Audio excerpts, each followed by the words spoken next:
Hey, hey, hey, what's going on? Welcome to Strange Talk with Doc. Today we're going to talk about, before we get to AFC Championship, NFC Championship news, RIPs, sports, uh, the Royal Rumble, etc. I want to talk about why is anybody, and I mean anybody, impressed with how much time somebody has served or can serve. And they can serve it honorably if they served it as a coward. How and why does that affect anybody? Now, I understand it's a lot of people's hustle on YouTube to tell their war stories of the penitentiary. And I understand that to a degree it might be interesting. To me, I find it highly ridiculous. I don't find it interesting at all. Everybody's experience are going to be different because how you conduct yourself in the street might be how you have to conduct yourself in the penitentiary. If you were somebody, if you wasn't about taking no shit and you willing to go all out, why wouldn't you still have that same demeanor as you incarcerated? And I understand that. Maybe there's a lot of cowards out there who don't understand and they think that because you tell them a story of what to expect on the first day, that that'll be their first day. They living in some kind of fantasy island. But that's garbage. And if these people aren't telling you about a lot of other things when they tell you these stories, because I've known tons of people been to jail. I'm talking prison. And never once did I ever ask them this question. How is it in there? No, I asked them how they were doing. What did they need? When would they be calling me on a weekly basis? How much money do you want me to send in commissary to put on your books? Or what do you want me to package for you and send you as a gift? Do you want some Jack Mac? Do you want some noodles? Whatever the fuck it may be. You need some books, that type of thing. That's my only interest on anybody who's ever been incarcerated. And I'm going to give you a couple of reasons why it's really not that interesting a story. First thing first, everybody's going to say I was incarcerated. I was banging the hottest COs in the prison system. They all look like Beyonce's and Sierra's and Rihanna's and Britney Spears, and they couldn't keep their hands off of me. Well, you know what? That might be somebody's particular story. But for the most part, no, it's a sausage factory. It's men who are incarcerated around nothing but other men. 17 states have uh, conjugal visit programs, and that number has decreased. Now, that number was in 1993. We're down to only currently 4 states that even have conjugals. That's California, Connecticut, New York, and Washington. And they don't allow your girlfriend or a hooker to come hook up with you. So if somebody's telling you any kind of bullshit like that, and they're from one of these states I mention, they're jobbing you because it is no constitutional right to have conjugal visits. Now, if you're in the federal prison system, conjugal visits aren't even allowed. So that takes that off. Now, on top of it, you are sitting now around with a criminal record. People don't like to talk about the gay for stay. Now, not just gay for stay, but straight up male rape. Now, this gay for stay thing is fucking ridiculous because if you're willing to do homosexual acts behind the cage, more than likely you're willing to do homosexual acts while you're in the free world. It's the same thing, and now you have choices and more options. Now, I don't hold anything against anybody for being a homosexual, but this myth that everybody goes to the penitentiary, and I'm sure YouTubes are full of them, doing these 10, 15-year bids, and they've never done anything at all, just fee bags or whatever the fuck they humping on, which makes no sense because now you have to have discipline and control. If you're not gay, you can't be enticed to be gay because some boy is younger than you and pretty or whatever. So that's no reason. Then do they talk about the shit food? I mean, I would not eat ramen noodles as a free man Now, ramen noodles and these mix-ups of cakes and stuff are some kind of extraordinary birthday shit. Like I said, I've sent plenty of cans of Jack Mac to people, tuna, all kinds of crap food that they would never touch in the free world. And I know that none of these guys ever touched since they've been back in the free world. So if anybody's trying to make ramen noodles mixed up with some bullshit sausage sound like it's enticing, that's crazy. Now you're talking about having limited rights. Limited rights when you even enter back into society. That includes housing, the ability to get certain welfares and pensions, the no ability to own handguns anymore. In some places, in some instances, you have problems even getting back parental rights because you have been incarcerated. You're now a felon. You lose the ability to be called by your name. You are a number in the system paperwork. You're a number. You're not a name. Names are common. Your number is specific to you. I mean, as you're locked up, you got to deal with claustrophobia if you're not a person who's used to be confined. I mean, you could be on lockdown for 23-1, depending on what's going on, and it might not have nothing to do with you. Once again, not impressive, not impressed by anybody being able to survive this. I'm not impressed by anybody having went through this. You know, you got probation, parole. Even when you're free, you're not fully free. Your parole officer might say that they don't want you to drink, they don't want you to smoke weed, they don't want you to go around certain type of people, and so they're controlling you. Now we have the prison yards. When they, in some states, you have a cage within the prison yard. That's your workout area, a cage. Like if though you are a cat or a dog, you are now in a cage. You have to deal with prison politics, whatever they may be. They might be gang politics, they might be religion politics, they might be some tribal shit going on. These are things you don't have to deal with as a free person. You have no privacy. It's 3 o'clock in the afternoon, the place is buzzing, and you need to take a dump. But now you have to figure out all these ingenious ways. One thing I will give prisoners, they come up with all these ingenious ways of doing shit that they didn't put into play when they were in the free world. They learned how to take wires and make ovens. They learn how to iron shit without an iron. They learn how to cook things without a stove. These are things that you can put into place in the free world so that you don't ever have to be impressed by being in a penitentiary. A man's ass becomes a purse. Our anal cavities are not purses, but they become a purse inside the judicial system.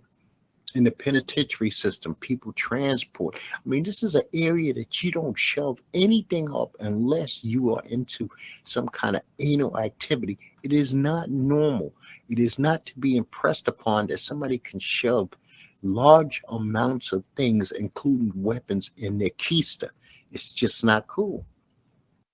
I mean, you have to deal with uncleanliness, disease, bed bugs, rats, roaches. There are a lot of people locked up who have mental illness. They have all kinds of disease, STDs, gonorrhea, syphilis, HIV. Everybody's not isolated from everybody else.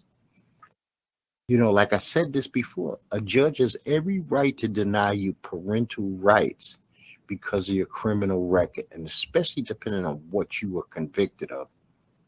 You may and may not ever get the right to vote. That varies from state to state.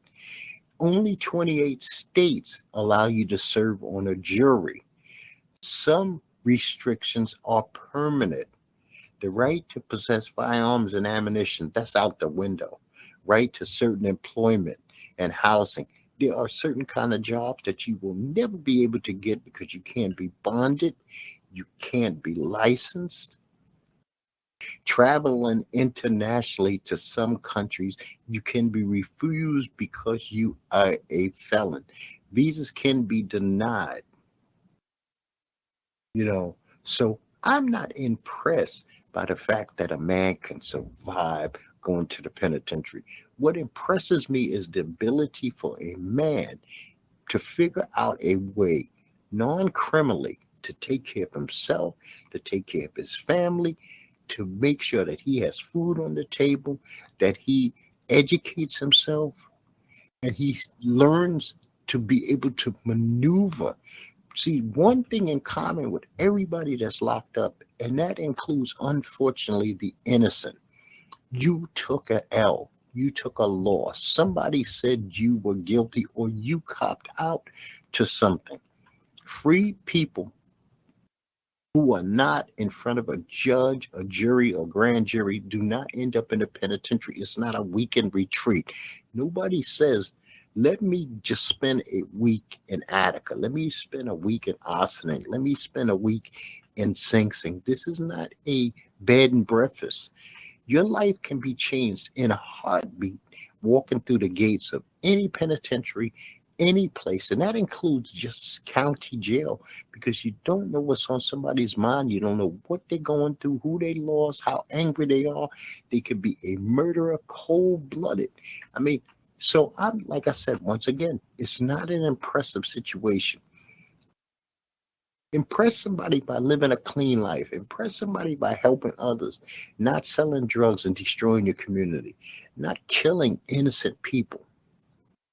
I mean, prisons are full with a lot of rats who have ratted on other people and have been ratted on themselves. It's full with a lot of predators. And I will admit, I said this before, I'm going to reiterate, it is full with a lot of people who got caught up in some shit. They're taking a case for a buddy because they're loyal and they refuse to be a rat. But you know what? Like I said, if you want to make this your hustle and don't tell the whole story, then go fuck yourself, man. To make it look like I'm just so bad without telling the horror, tell the fucking horror, tell the horror. And I'm not talking about a fight. I'm not talking about some fucking cowboy CO who made your life miserable. Tell the horror of that man that you seen who cried because he'd never be able to speak to his fucking kids again. Tell those horrors. Tell the story that nobody wants to go there. And if you're sitting back and you are impressed with a place that is filthy, dangerous, no freedoms, no rights, being told when to rise, when to shine, when to stop, when to go, then you are in trouble and you need some help. So I'm done with that, and I'm now going to move on to the regular portion of the show. Thanks for listening. New York Islander legend, four-time Stanley Cup champion Clark Gillies, he died at the age of 67. The former disgraced New York Assembly Speaker Shelton Silver died at 77 while serving time in a federal penitentiary. He was in there for fraud. Catherine Cates, she was an actress. She appeared in Orange is the New Black, Seinfeld, Law and Order SVU. She has passed away at the age of 73. Peter Robbins, the person who voiced Charlie Brown, big head, loser ass Charlie Brown, died at the age of 65. I'm not calling Peter Robbins that. I'm calling Charlie Brown that. I never liked Charlie Brown. Morgan Stevens, who was on Fame and Melrose Place, he also passed away this week, and unfortunately, I don't have his age. Charlize Christie, former Miss USA and an extra correspondent, died apparently, I'm going to say apparently, at the age of 30 of a suicide. So I want to do a PSA right now. If you or someone you know are experiencing suicidal thoughts, call 911. I don't recommend ever calling the police, but you need desperate help at this moment. Or call the National Suicide Prevention Lifeline, 1-800-273-8255, or you can text HOME to the crisis text line, and their number is 741-741. And by the way, Morgan Stevens the famed and Melrose actor, died at the age of 70. COVID cases in the United States are up to 75 million people. Almost 900,000 people have died. 537 million people have been vaccinated in one way, shape, or another. Worldwide, we have to 365 million cases, 5.7 million dead. So on the 27th, Supreme Court Justice Stephen Breyer decides he's going to retire. Biden has made a plan that he's going to fill the spot with a black woman. I am not 100% behind just limiting it to just a black woman. I think the best candidate possible is always what you do. Now, I understand that a black woman is going to have a different perspective than any other person on the planet, and that includes different than a black male. But I still think that you go with the most qualified candidate for any job. If I was going to go to a mechanic, I'm not looking for a particular type of person. I'm looking for the best mechanic I can afford. That'd be a doctor too. Well, see, that's a lie.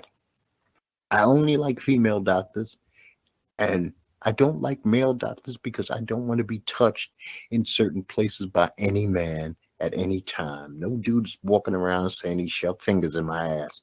It just don't work that way for me. If I have to bow down and take that once a year from a woman, I prefer it to be her. First of all, fingers are going to be smaller. Okay. The federal trial for those 3 asshole cops in Minneapolis that was involved in the George Floyd murder with Derek Chauvin, J. Alexander Kuhn, Thomas Lane, and Tao Teo trial has begun. Last week seemed to be pretty slow motion. There was not a lot of news coming out of that, but we'll see how this goes.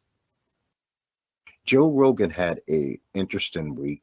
Joe Rogan said only 100% African people should be called black. Where a white man gets off telling us after all these years what we should and should not be called is just disgraceful. First of all, y'all came up with the term black. Y'all said that if you had one drop of Negro blood, you were a black man, no matter what you look like. So now he's trying to buck the laws that benefited him, that benefited his forefathers. And you don't, like I said, you don't get to tell us what we're called. I understand that white people aren't what we call white. I put a piece of paper up next to a white person, a Caucasian, it won't match. We call the Indian a red man. He's not red. And the Asian is not yellow. So I don't know why we're colors, but that's the way society has went. And it seemed like we've been living with it. As long as it's not derogatory, we have come to the conclusion that black is beautiful, so we accept that, okay? And you want to take what we consider to be beautiful away from us, you don't have the right. Joe also had this thing with Spotify musical artists pulling their music, so he had to do a mea culpa yesterday and kind of say that he's going to try to balance out his show. I do not listen to Joe Rogan. I don't listen to the huge podcasters. I spend my time listening to the smaller podcasters, people like myself, to hear what the general public, people who aren't sponsored, people who don't have what you would call a financial agenda. I want to hear honesty and truth. So I go to ground roots level. Now, I watched some interesting television. I watched and finished off this series. It was on years ago. It's called The Bible. I think it was on in 2013, but I just got to it this year. It was kind of interesting, shotgun style, from basically Genesis to the death of Paul. And so, like I said, it was an interesting show. It might have been an 8-parter. They're only like 40-something minutes. It was very good. I also watched a documentary called The Fear of the Black Quarterback.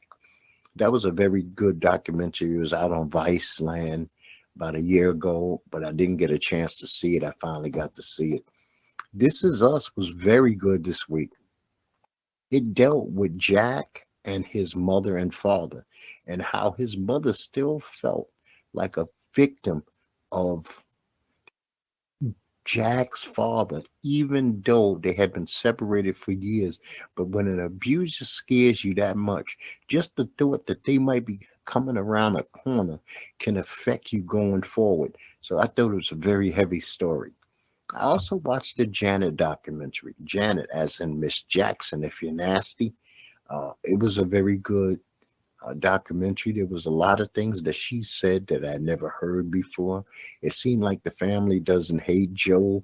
That's for outsiders to do, but it seemed like they appreciate that the work, dedication, and energy that he put in his children, that they became household names, was big. Naturally, she doesn't believe Michael is what most people think Michael is, but that's his sister and she loves him, so I understand. I also watched the movie Philadelphia with Denzel Washington and Tom Hanks. Also came out, this came out in 1993, and I like every couple of years to go back to a movie that I thought was special, just to put it back in my mind. And you want to know something? Philadelphia was a very special movie. Bruce Springsteen's song, Streets of Philadelphia, was a great way to start the movie. It actually won the Oscar. It was a very good movie. If you've never seen Philadelphia, give it a chance. And I also watched Saturday Night Live with Willem Dafoe, and the musical guest was Katy Perry. Katy Perry, the first song I really enjoyed. The second song I liked on the album, but it seemed like she remastered it, reworked it, and I didn't like it as much. But this was actually a very good and funny episode of SNL. Now, SNL won't be back to February 26th, so if you're looking forward to seeing it next week, it won't be there. Just a heads up. WWE had their Royal Rumble, and Bobby Lashley actually won. Even though it was dirty, he won the title back from Brock Lesnar. But naturally, WWE being who they are, and they trying to set up for WrestleMania, they made sure that Brock Lesnar won the Royal Rumble match so that he could pick who he wants to fight at WrestleMania. And more than likely, it's going to be Roman Reigns and Brock Lesnar.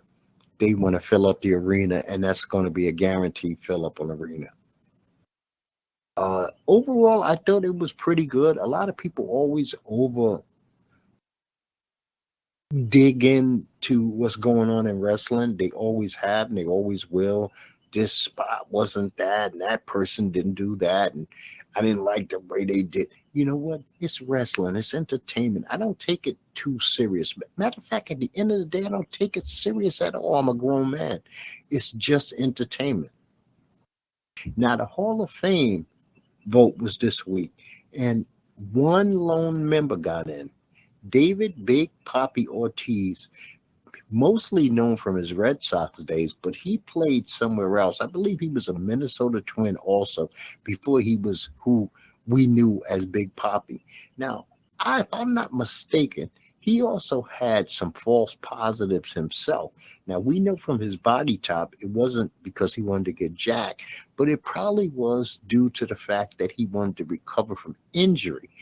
And you know what? If you let him in and then you don't let the other ones in, I found that a little bit disingenuous. I did not understand that. So these four people had their very last chance. I don't know if they can get in on some veterans exemption or what, but Sammy Sosa, Barry Bonds, Curt Schillings, and Roger Clemens can never be voted into the Hall of Fame due to normal circumstances. I think it's very hard to tell a story of baseball without mentioning Sammy Sosa, Barry Bonds, not Curt Schilling, he was overrated, and Roger Clemens, which means Mark McGwire, and that also means Rafael Palmeiro, that also means Mark McGwire. It's hard to tell a story from the 90s to the 2000s of Major League Baseball without mentioning these men. So I don't know what they're going to do. I think you put them all in with an asterisk. You say, hey, it was the steroid era. But these were all Hall of Famers to me. Now, the NBA, and I'm only going to give you what I consider to be the best games in the NBA coming up. Tonight, Monday, you got the Grizzlies versus the 76ers. Embiid has been balling. You got Ja Morant for the Grizzlies. So that should be a very interesting game. Tuesday, you got the Nets versus the Suns. Kyrie could play because the game is on the road. Wednesday, you got the Nuggets versus the Jazz. You got the Hornets versus the Celtics. Thursday, you got the Lakers versus the Clippers. LeBron is dealing with some knee issues, so don't expect LeBron to be in the lineup Thursday. It could happen, but more than likely it won't happen. Friday, you got the 76ers versus the Mavs. You got the Nets versus the Jazz. Once again, Kyrie can play because it's on the road. Saturday, you got the Knicks versus the Lakers. I already told you about LeBron. Sunday, you got the 76ers versus the Bulls, the Nets versus the Nuggets, and the Bucks versus the Clippers. UFC was off this week, but they will be back with a card next week. Jack Hermanson is fighting Sean Strickland. Smiling Sam Alvey will be fighting Phil Hughes. So that should be an interesting card. Ben Roethlisberger officially retired after 18 years in the NFL. He had 2 Super Bowl wins and 3 appearances. Everybody forgets about him going the 3rd time, but I think that should be counted. At the end, he was in 3 championship games. He had 6 Pro Bowl appearances. He threw for over 64,000 yards and 400 touchdowns. That was quite the career. Now, Sean Payton, who's caused a lot of uproar in Cowboy Nation because they think that he's stepping away from the Saints job to take the job in Dallas, but I don't know about that because I don't know how much control Jerry would actually give Sean. It seems like he's going to maybe work in the booth for a year, let things slide down with the Saints, who he did lead to a Super Bowl championship. And he's a winning coach. He's a good offensive mind. I think he would be access to any team that he would decide to coach down the line. We had a lot of rumors back and forth about Tom Brady, but this is Strange Talk with Doc. We don't do rumors. So really, I'm only bringing his name up to mention that there have been a lot of rumors. I am glad officially Tom has not made any decision.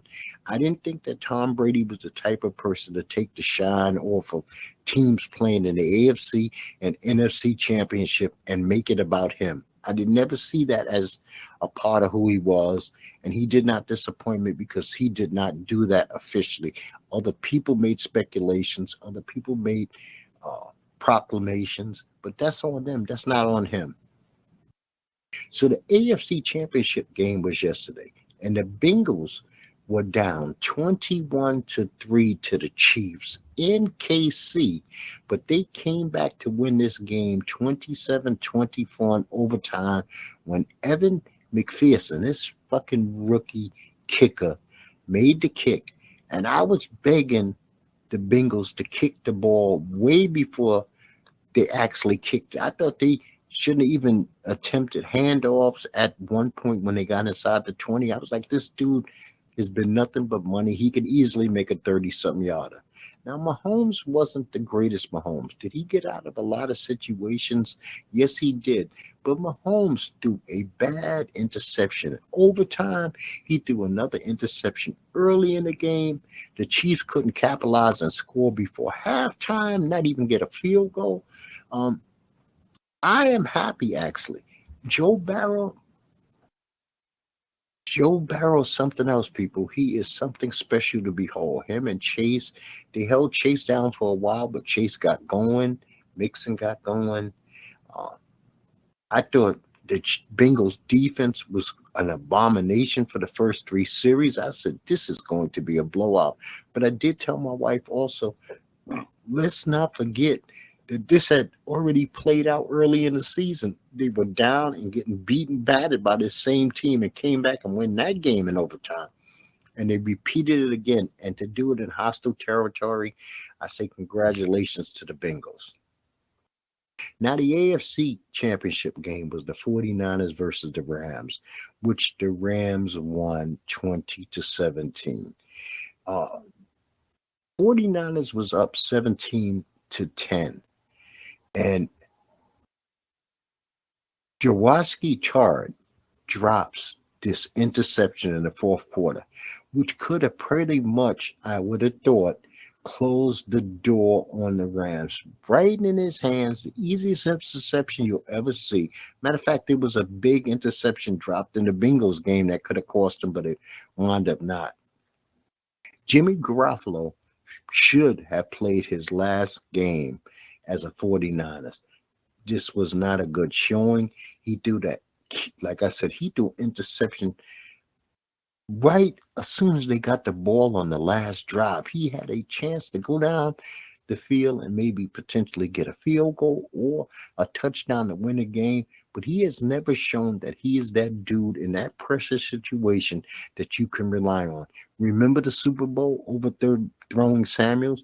He overthrew Kittles yesterday on a wide open play. He always seems to come up a little bit short. Can he win a lot of games? Yes, his winning record is outstanding, but when it counts, no. And if I'm the 49ers, I'm saying goodbye to Garoppolo. Let him go somewhere else and build up those teams' hopes. Is he a decent quarterback? Probably. Is he an outstanding quarterback? No way. So the Super Bowl is going to be the Bengals versus the Rams. I have a whole nother week to wrap my mind around this game and come up with some reasons why I think who will win and such. And for those of you who like this type of thing, the NFL Pro Bowl is next weekend from Las Vegas. I don't do Pro Bowls. It's not really a football game. Nobody's out there trying to kill each other. Nobody's out there trying to really play a game. And it's an honor. I think that it should be just an award ceremony with a big dinner. You invite these people out there. You give them their roses. You give them a plaque or whatever. And like I said, you have a dinner.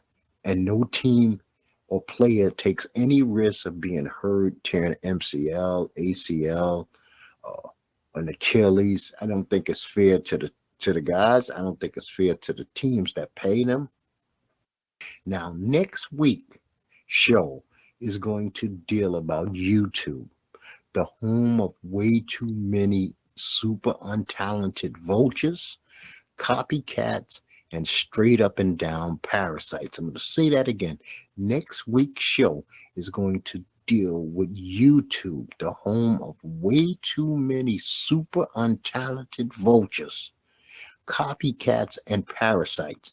And I mean what I say, and I say what I mean. Don't be impressed by people's bullshit. Don't be impressed that somebody can walk a yard. You're walking the toughest yard in the entire world. It's called the free world. Anything that can happen in a penitentiary that proves some man's toughness, multiply it by 10 in the real world, because you can be walking in a neighborhood where a gunplay could happen, a bomb could go off. So real life trumps that life when it comes to toughness. It's just, for some reason, we look at this place as some kind of it's romanticized. I don't know why the penitentiary is romanticized by people, and it shouldn't. Well, I'm going to tell you, like I tell you each and every time, people, peace to you and peace to yours. Have a beautiful week, and I'll be back next week.